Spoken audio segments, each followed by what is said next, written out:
Hey, good evening. How are you all doing? And it's the Wild Medicine duo here. Hey, Claire, how are you? You back Jazz, from your holidays?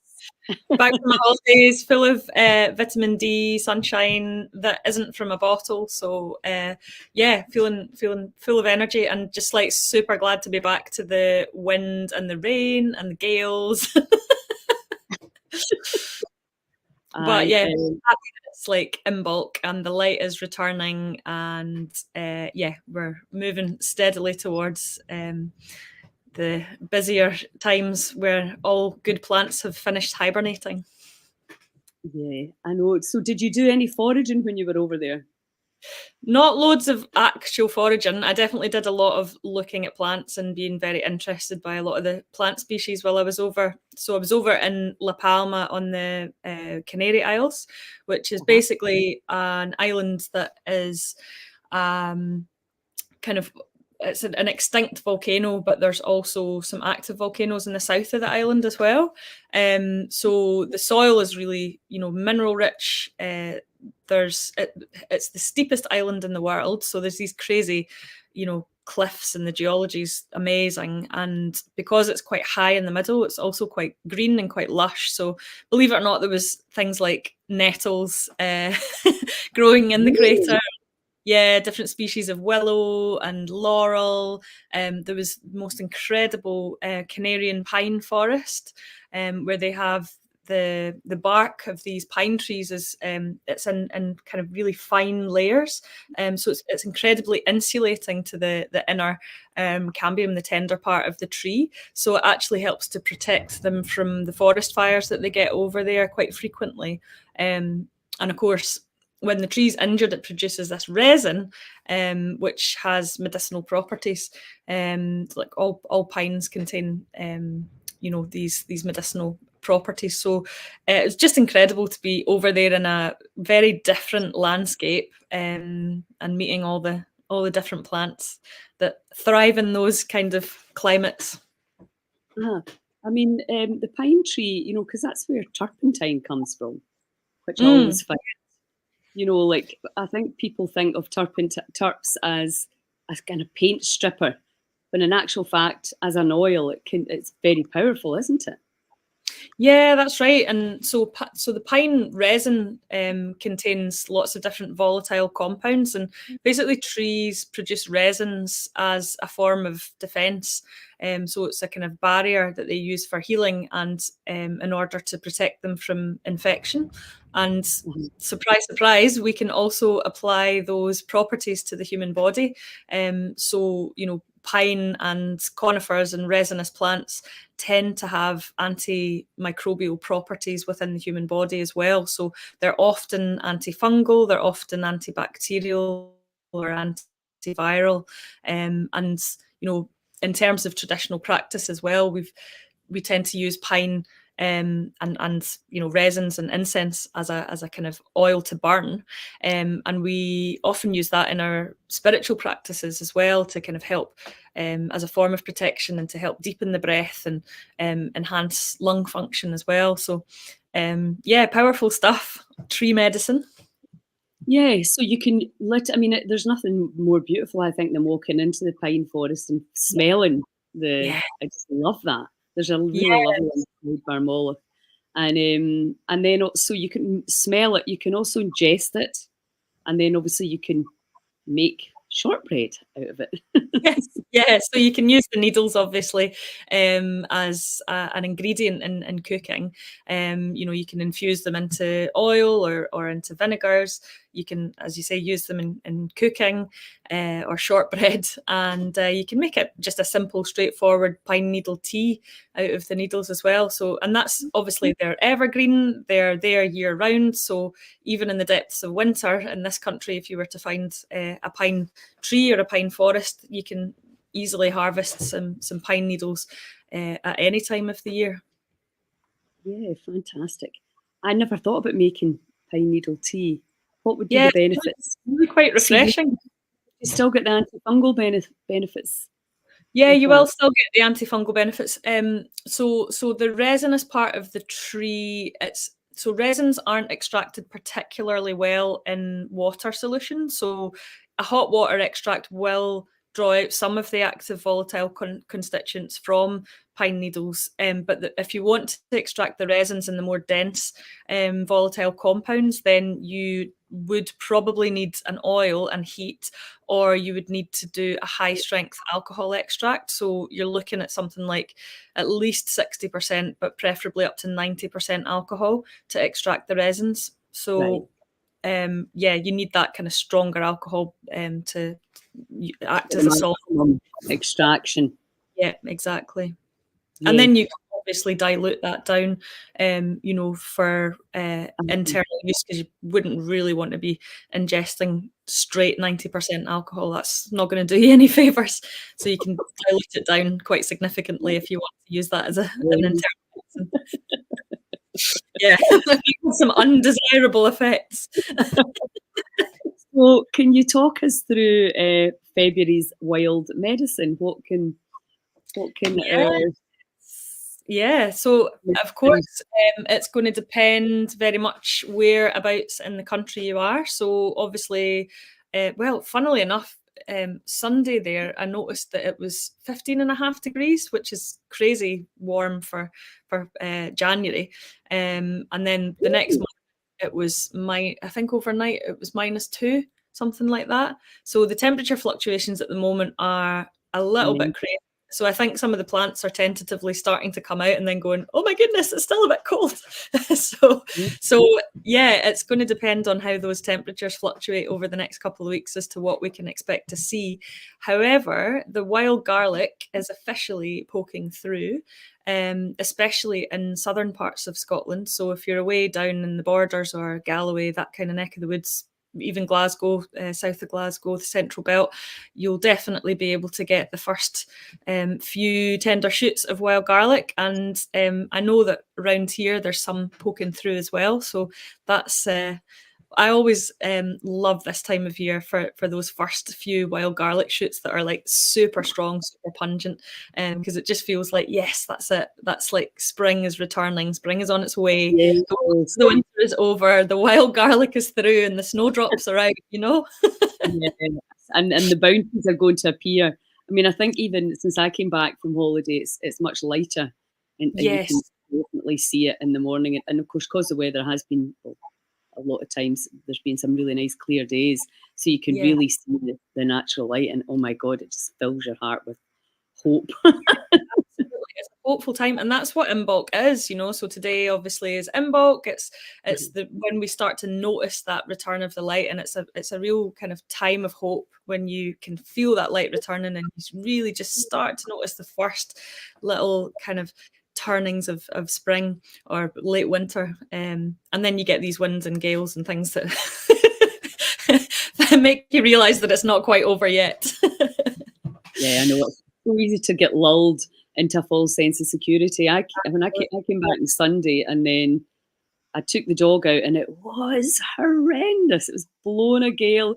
The beach, there wasn't a beach, and then on the Monday, it was absolutely gorgeous. Glorious. I'm not sure if the day's right, but it was one day it just went from this, ridiculous to the sublime, and I actually stopped the car and went in for a swim. I thought it just looks nice, so gorgeous. And then you're like, oh, spring's in the air. And then today it was mental again. I know, it's just mad. Anyway, so the garlic's through. What else have we got coming up? You should be finding some chickweed now as well. That should be, well, maybe not quite yet, but certainly in some parts you'll be finding some of the really early greens coming through. Winter purslane as well, if you have that growing around locally, that should be starting to poke through over the next few weeks. Yep, winter purslane. What else have we got? I mean, towards the end of the month, if you're in a milder area, you might even start to see things like the first shoots of ground elder coming up, or plantain, even maybe the first nettles, although here for us, they're usually into March, or sometimes even into April, depending on what kind of a spring we have. But yeah, it's definitely time to start opening your eyes for some of those young, fresh, early greens, which are much needed after a long winter. There will also be some medicinal mushrooms around still, so you might still be finding turkey tail that's good to harvest. You might still be finding some birch polypore, although it tends to be starting to go over a bit at this time of year. And what I found the other day was some jelly ear mushrooms. So that's another winter species that's quite easy to identify and pretty widely distributed and definitely edible. So there's still a few kind of winter mushrooms around that you'll be looking at finding at the moment as well. And of course, our medicinal seaweeds that I spoke about in last month's foraging episode. So that's your laver in particular at the moment is a very good one to harvest. And then, moving into those kind of early spring species, you've got your bladderwrack and things like that. But we're not quite at the peak of seaweed springtime joy yet. Yeah. So could you talk a little bit, because I know so many people have got chest issues and coughs. I mean, everybody's talking about the 100-day cough. What would Yeah, be, how you yeah, find it with clients? definitely. I've had quite a few patients this week who've had some pretty full-on respiratory infections. One person who has literally been coughing for a month, gradually getting better, but reporting that she'd never felt so unwell in her life. Another patient who was actually hospitalised and ended up on oxygen therapy. I will just point out that he did stop taking his herbal mix 4 days before he got sick. He's not had a cold in 4 years, and he stopped taking his herbal mix and then got sick. Anyway, these things happen, but thankfully he's on the road to recovery. But yeah, there's definitely some really nasty chesty coughs and things going around at the moment. So, and of course it is that kind of tail end of winter. Our systems are run down. The weather's still rubbish. We're maybe not getting out and about as much as we should be. Our vitamin D stores, if we haven't been supplementing or eating vitamin D rich foods, will be at their lowest at the moment. So, it is that kind of time where, our systems are open to infection and our immune systems are at risk. So anything you can do to help support your immune system. So again, the pine would be a great choice for that. The medicinal mushrooms, as I mentioned, are always great to help support immune function. Personally, I do take a vitamin D supplement over the winter just to help support my immune system. And then, take holidays to the Canaries to top that vitamin D up as well. If I could prescribe everyone a holiday in the sunshine in the winter, it would all be fine. Absolutely, because even although I was in the cold, I was in the Alps, it was bright and sunny, and obviously with the snow all around, the light was incredible. And just the energy of the mountains, I felt incredible. It Yeah, makes such a difference, doesn't it? it really If you does. can, I do understand. I was very privileged to be there, but Absolutely. it can be a challenging time of year for people's health right now. That's the main thing. It And in really can. terms of the cough, would you recommend that cough syrup with the onions and the sugar? Yeah, so you will find that recipe in the book. There is a recipe which is a really simple, straightforward recipe. You've probably got those ingredients sitting in your cupboards at the moment. So it's an onion syrup. Onions have antibacterial, antifungal, and antiviral properties. You can also add in some garlic as an extra kind of added boost. And so you're basically layering sugar with onions and garlic if you want. And leaving it overnight, and basically by the next morning you'll have a cough syrup. You do need to keep that one in the fridge because obviously it's a cold method syrup, and you're not heating the sugar, you're not measuring the quantities, so you don't know whether it's how well preserved it will be out of the fridge. So you want to be keeping that one in the fridge and using it up as quickly as you can. But that is a very effective and very old recipe as a treatment for cough. If people have still got elderberries around from back in the autumn, maybe you've made some of the elderberry cordial or syrup that's in the recipe that's in the book. That's a really great remedy for viral infections in particular. and any kind of warming spices that you can add into, herbal teas or even into your cooking, ginger, cinnamon, black pepper, chili, all these kind of spices can really, really help to move the blood, move the circulation, reduce infection. So, adding all those things in will make a massive difference. And I spoke last time about, warming foods and, how important it is in this kind of cold, damp climate to have cooked and warming foods in the winter. And I really noticed my choice of foods changing when I was away in a hot climate. I just wanted to eat loads of raw veg and loads of salads and things, and really light foods. Whereas I come back here and I just want to eat stews and soup and warming foods. It's very much, we're so affected by our external environment. So it's really important to eat in response to that. Yeah, and I think that's something that's never actually talked about is the temperature of the country and the humidity, i.e. dampness, of where you live. It's always about, the Mediterranean diet. I mean, again, if there was no supermarkets, you would have to eat what was in season right now, which would be all your root veggies.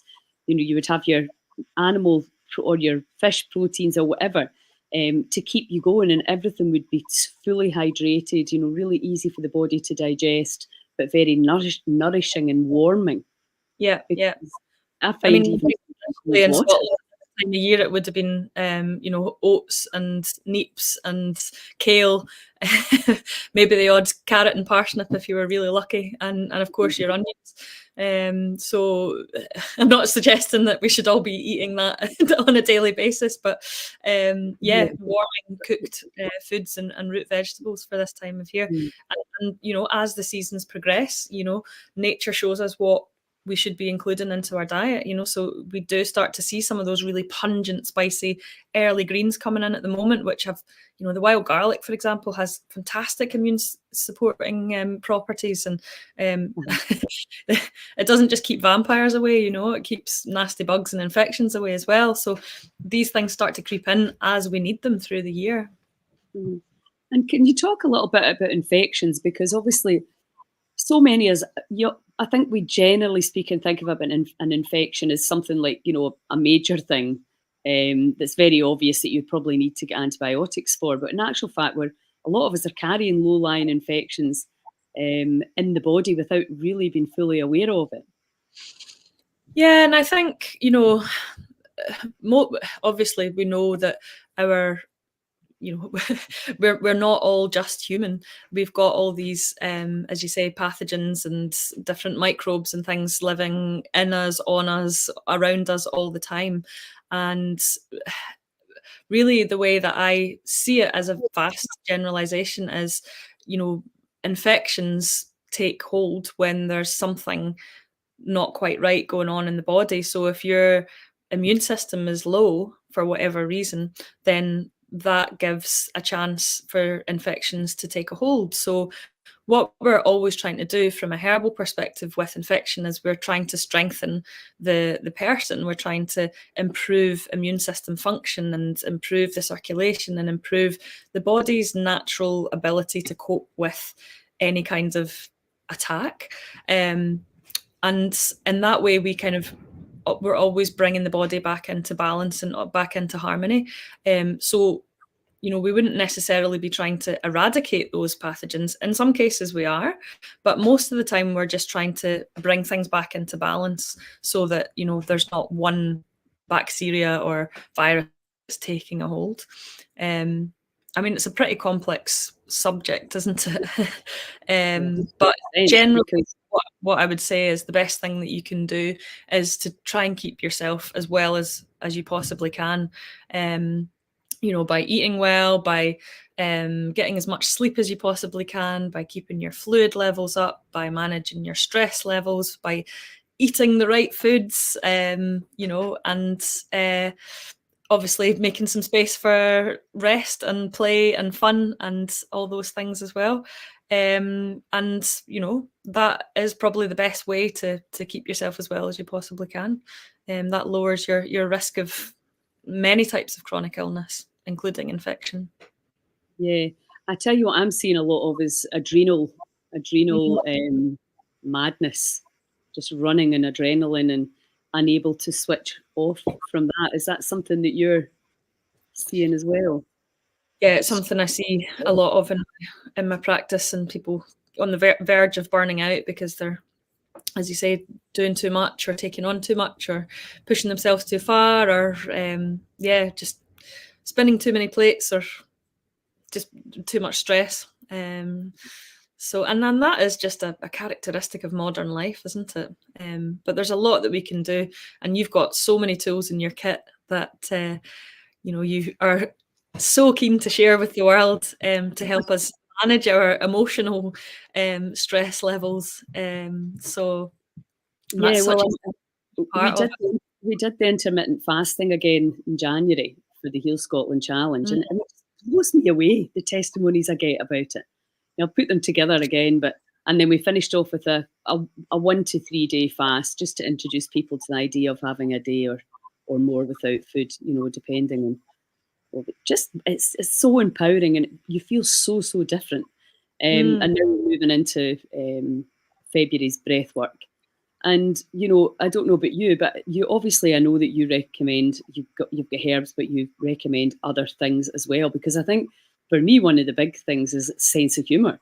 If you're not finding your life fun and joy, in Absolutely. between all the madness that happens inevitably to all of us, then that's really a sign that you're going to be running on these stress hormones and they're never going to come out. So when you're trying to get people to balance their inflammation or to relieve chronic anxiety or chronic depression or anything that's going on that's making you feel unhappy, then usually you can look at the food, but you have to bring some other things in as well.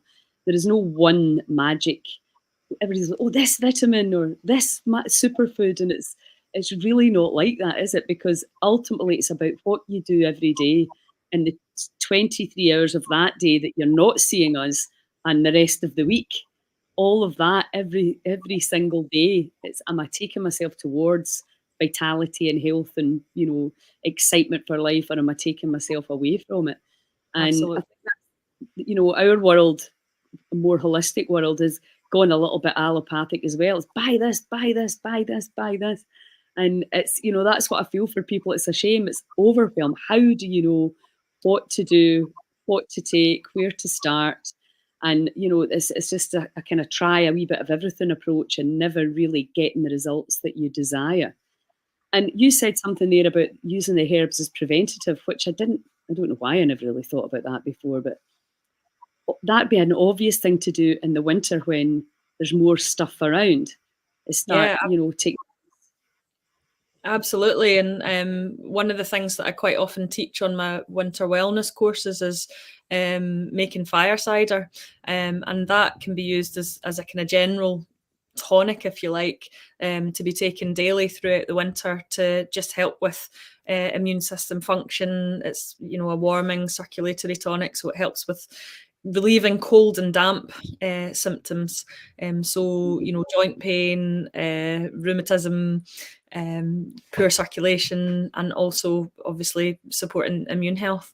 And it's a really simple thing that anybody can make in their kitchen, and it shouldn't, break the bank. So that's a very straightforward thing that you can do, which is basically, it is a food. Essentially it's just a whole mixture of different food-based spices that you can use prophylactically. So Yeah, yeah. I need to get my fire cider still up at Barmoloch. I'm going up this weekend, so I'll go and I'll take it back down because So, my aunt has a bad cough as well, and my wee grandson, he gets sent home from school. I mean, that's weeks. It's before I went on holiday. He wasn't well, so I thought I'll make that onion cough syrup and get the fire cider down and see if we can make a wee bit of an impact on it. yeah, and if you mix it with a little bit of honey as well, it makes it a bit more palatable. And obviously, honey adds its beneficial compounds to the mixture as well, and much easier to take if you're giving it to kids. Yes, absolutely. And can you talk a bit about honey? Because that's another product that they've really taken and turned into a whole load of crap as well, haven't they? Well, that's it, and I think, you know, Manuka honey, because it obviously has been well studied and there's been a lot of research on it, you know, and it does have lots of beneficial health properties. But now it's, you know, it's an absolute fortune for a jar of Manuka honey, and I suppose some anecdotal evidence, and there are some small studies that suggest that local honey to your area has similar benefits. Some of the studies that have been done on honey show that they can help with allergic rhinitis associated with obviously different hay fever, basically. Mm. So if you were to take a local, I suppose it's almost possibly works like homeopathy, where you're getting a small amount of pollen, and that helps decrease the sensitivity to certain species of pollen. So yeah, there are studies that show that local honey can reduce the severity of hay fever symptoms, but it's got to be a Yeah, honey from where you are around, basically. live. Uh-huh. I think finding somebody that locally to you Yeah. um, is the best thing, isn't it? But if you're just looking to actually sweeten something, you still want honey that's a decent quality. Yeah, you want a good quality honey. You probably want a raw, unpasteurized honey if you can get it, Mm-hmm. because once you start pasteurizing things and overheating them, then you tend to, you know, kill off all the good bacteria that are in those raw foods. And obviously, bees make honey as their food. They're going to put the good stuff in there. They also make royal jelly and propolis, which we know have antimicrobial properties as well, and have a beneficial effect on the immune system. So I think honey does have some of those properties as well. So it does obviously have some, and you know, you can actually apply it to wounds as well, and it will help to heal wounds. So it is a great thing. I don't use an awful lot of honey myself, because I just feel like it's such a precious thing, and yeah, so I do use a little bit of it medicinally, but not huge amounts. I mean, I think I was given a jar of honey by a friend who has bees on her land in August, and it's still, you know, it's still going strong in my cupboard, because I just really use a small amount of it. I Yeah. don't know, it feels like such a precious thing to me. No, I'm the same. I use very sparingly because it does feel precious. Yeah, and because it is such a sweet thing as well, you know. Obviously, it's better than having refined sugar, but it's still a sweet food. You know, it's still got high kind of calorific value and high carbohydrate. So yeah, it does have beneficial properties, but you still probably want to be using it fairly sparingly as a food. Mhm.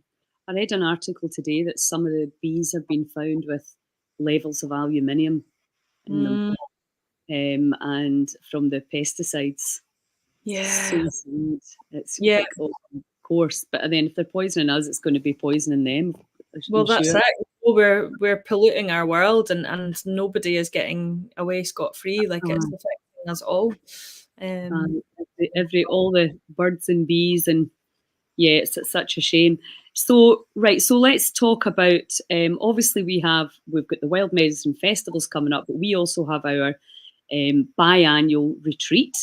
dun, So dun, we've got dun. one in April, and then That's- we've got another one in November. So we're coming up. yeah. This is our very first wild medicine retreat in Loch Allen, at the Highland Base Camp there, which is just a gorgeous setting, beautiful space, and it's very close to your medicine garden. That's right. Yeah, So, yeah. so tell us what. Well, I mean, obviously, one of the big things in our retreats is the food because we are big foodies. Yep. Um, so we tend to do the intermittent fasting thing there. So we do a lot of things in the morning, then we have a beautiful big brunch, and then we have the dinner at night, which will still be the same thing, but we've got an extra special thing coming in as well, haven't we? In April. Yes, we are going to be collaborating with the White House restaurant in April.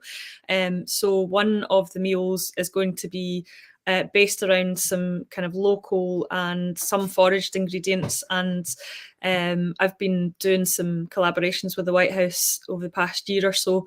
So we've been doing some foraged feasts, and they've very kindly offered to team up with us for the retreat. So all the lucky participants are going to be treated to a 3-course meal at the White House restaurant as part of the Scotland's Wild Medicine retreat in, well, both ones actually, the one in April and the one which I think starts in October and runs in, it's like the end of October to November, isn't it? So I'm really excited for that, because that's a really new addition to what we offer on the retreat, and it's just so great to have the White House on board, because they're so passionate about forage foods and about local produce and trying to improve their sustainability of what they're serving. And they're so knowledgeable as well, because I came in that last one, which was fantastic. And we just went, literally, that's what always amazes me. You just walk round, a very small space and get all this food that most people are walking past every day with their dog and probably not even notice. That's what's so fascinating about it. And then obviously we've got the beaches that you've got over there as well, but they're more inland. They're not like round the coast.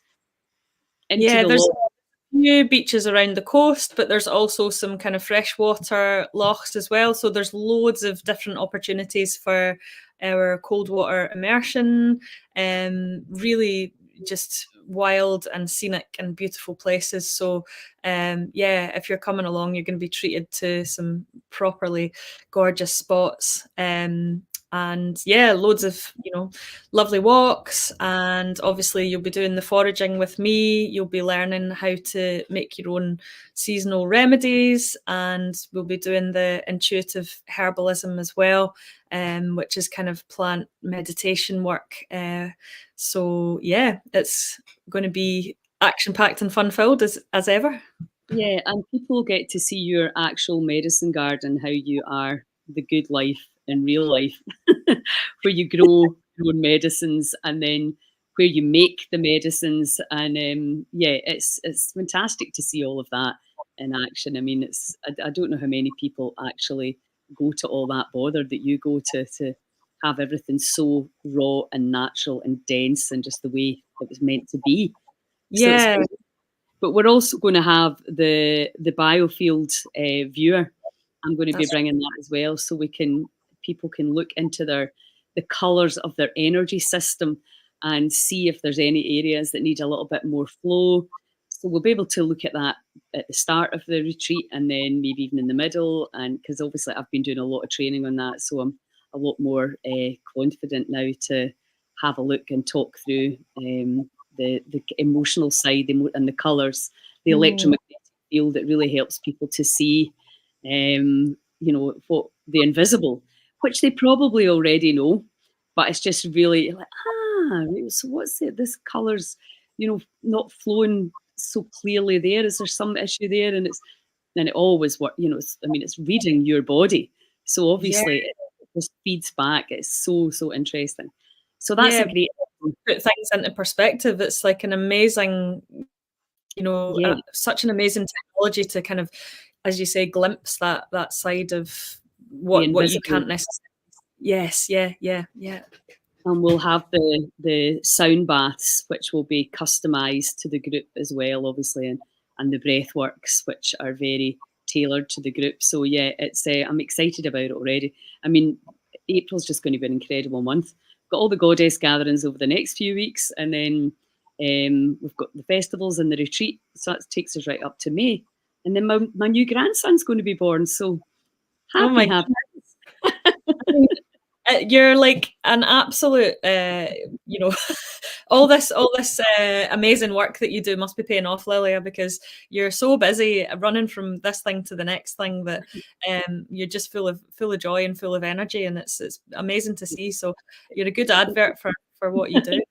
It keeps me, it keeps me sane, and it definitely, like when I was on holiday, everybody's like, you've got so much energy. I mean, I was high because I was in the Alps and all that, but it does make you realise, the protocols and keep paying a wee bit of attention can really help. You because I wasn't sure how I was going to be going on a snowboard, for hours a day. It takes a lot of energy. And yeah, no, I felt great. Really, I felt much stronger than I expected to. So that was nice.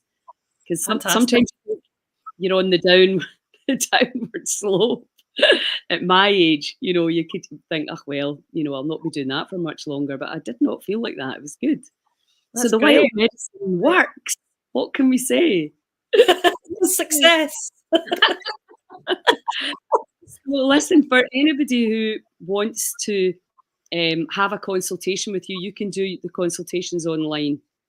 So Yep, that's right. if Yep. anybody has any questions that they want to ping in, please feel free. If anybody wants to have a consultation with Claire and discuss any health issues and how herbs can help, then you can do that online. So you don't even have to go to Loch Allen to see her. If you want to come on our amazing retreat in April, then I'll put the link in for that. And then we've got 2 festivals coming up as well, and we've got the book, obviously. If you've got the book there, haven't you? Da, da, So da. the reprint. So all the information that we share really is in the book. I mean, obviously we add in the retreats. Obviously change and they evolve every year and every 6 months.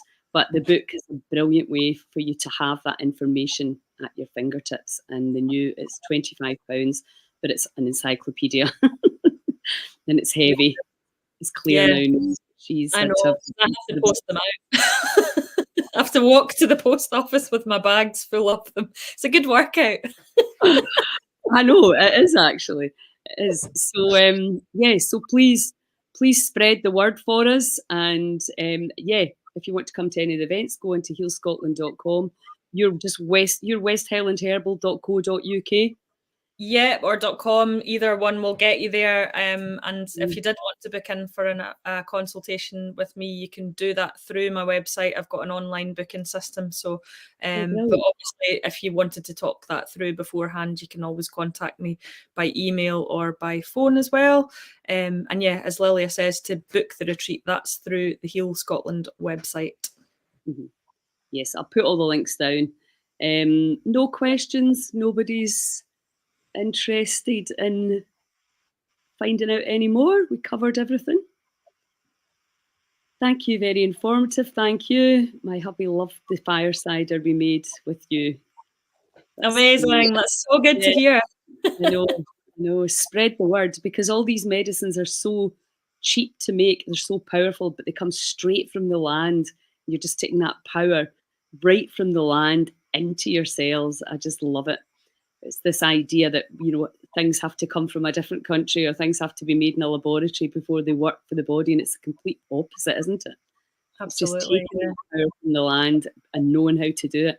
And that's in the book. There, you can read all about how to make up your own medicines. Claire's put a glossary of how you can do that. So, but also I think coming on the retreat, it really is a great way to be practical medicine making.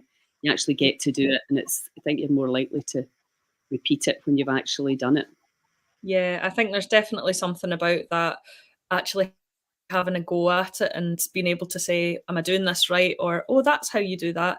There's something, really valuable about just actually going to a workshop and being immersed in it, rather than trying to work it out from a recipe or following a video or whatever. I definitely, when I'm learning, value those experiences where I'm, able to get hands-on and practically learn something. So Yeah, it's and you're back up at Limbrick in the summer as well, aren't you? Up near yeah. Aviemore. I'll be back up doing it's actually, we've called it Scotland's Wild Medicine this year. So it's a foraging and medicine making event at Limbrick Croft. So that's in July this year. Can't quite remember the dates off the top of my head, but if you go onto their website. Aye, be in the girls' website. They are coming to the Inverness Goddess Gathering. Fantastic! Oh, So that's so excited great. to have them there. Absolutely. It'd be brilliant to see them. But Sandra had told me the dates you were coming up in case I wanted to go. So Brilliant. it'll be, I really, if I can make it, because I loved it the last time, that farm of theirs just blows my mind. it's such a great thing that they've done. It's a beautiful place, and the energy there is great, and the plants are super happy as well. You know, it really rubs off. I'm just having a peek in my diary for the dates for that. It is 27th, 28th of July. For those of you that are interested in that. Yes, if anybody's up in that area and wants to go up and visit Lynbreck and do that, it's an absolutely phenomenal. Is it just a one day? We've released the Saturday at the moment. If that fills, we'll release the Sunday as well. Right, okay. I can tell people up in Inverness about that. Yeah. Okay, fantastic. Well, listen, it's lovely to see you. I'm glad you had a great holiday. It's always great to chat. And we'll be back beginning of March with March's Wild Medicine. Fantastic. And thanks everyone for listening. Yeah, you can have a look on and see if there's any questions that need answered, or I'll let you know if there are. Okay. You assume that I know how to do that. I just realised when I was saying it, I was like, no, I'll need to prompt you. In my way, I'm afraid. Please don't ever anybody think I'm ignoring you. I'm just not very tech savvy. The tech's hard.